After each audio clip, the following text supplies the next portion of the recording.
સુરતની અઠવા લાઇન્સ પોલીસે ખંડણી અને મારામારીના ગુનામાં સંડોવાયેલા 2 આરોપીઓની ધરપકડ કરી છે. સુરત શહેરની અઠવા લાઇન્સ પોલીસે બિલ્ડર પાસેથી ખંડણી અને મારામારીના ગુનામાં સંડોવાયેલા 2 આરોપીઓની ધરપકડ કરી લીધી છે. આ બંને આરોપીએ બિલ્ડરની ઓફિસમાં જઈ અને સૌપ્રથમ ઓગસ્ટ મહિનામાં અને ત્યારબાદ ફરીથી સપ્ટેમ્બર મહિનામાં ખંડણીની માંગણી કરી હતી.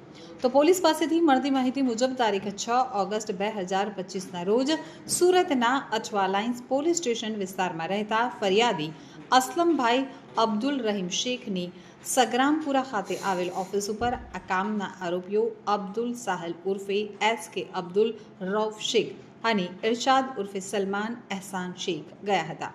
ત્યાં આરોપીઓએ ફરિયાદી અને તેમના ભાઈને ચપ્પુ બતાવી અને બળજબરીથી 50,000 કઢાવ્યા હતા.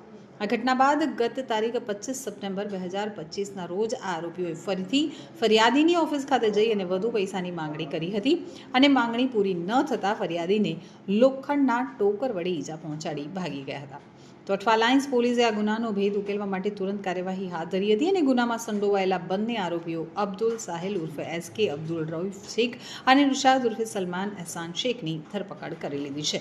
તો ઝડપાયેલા આરોપીઓ પૈકી અબ્દુલ સાહેલ ઉર્ફે SK અબ્દુલ રૌફ શેખ ગુનાહિત ઇતિહાસ ધરાવે છે અને તેની વિરુદ્ધ અઠવા તેમજ સલામતપુરા પોલીસ મથકમાં મારામારી તેમજ ખંડણીના ગુનાઓ સહિત 2 ફરિયાદ નોંધાઈ ચૂકી છે.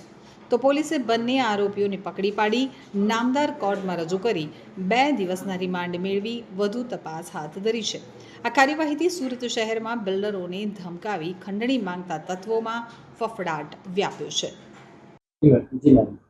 अठवा लाइन्स पुलिस स्टेशन में गुनाह दाखिल किया गया है, जिसमें कि 2 आरोपी अब्दुल शेख और इरशाद शेख, इन दोनों ने फरियादी असलम शेख के और उसके भाई के ऑफिस पर जाकर के उन दोनों को चाकू बता के 50,000 रुपए की खंडनी मांगी थी और उसके बाद वापस से 25/9/2025 को वापस से उनके ऑफिस पे जाकर के ज़्यादा पैसा मांगते हुए उनके लोहे के एक हथियार से ईजा पहुंचाई थी.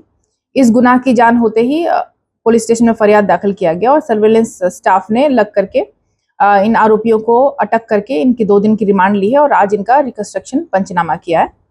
और खंडनी का कारण प्राइमा फेसी ऐसा लग रहा है कि ये बिल्डर तरीके फरियादी काम करते थे और इनसे पैसे उघरानी करने के लिए इन्होंने खंडनी मांगी. और इन आरोपियों का पहले भी गुनाहित इतिहास है, जिसमें कि अब्दुल शेख पर अठवा लाइन्स पुलिस स्टेशन और सलाबतपुरा पुलिस स्टेशन इन दोनों में एक गुनाह दाखिल है इनके.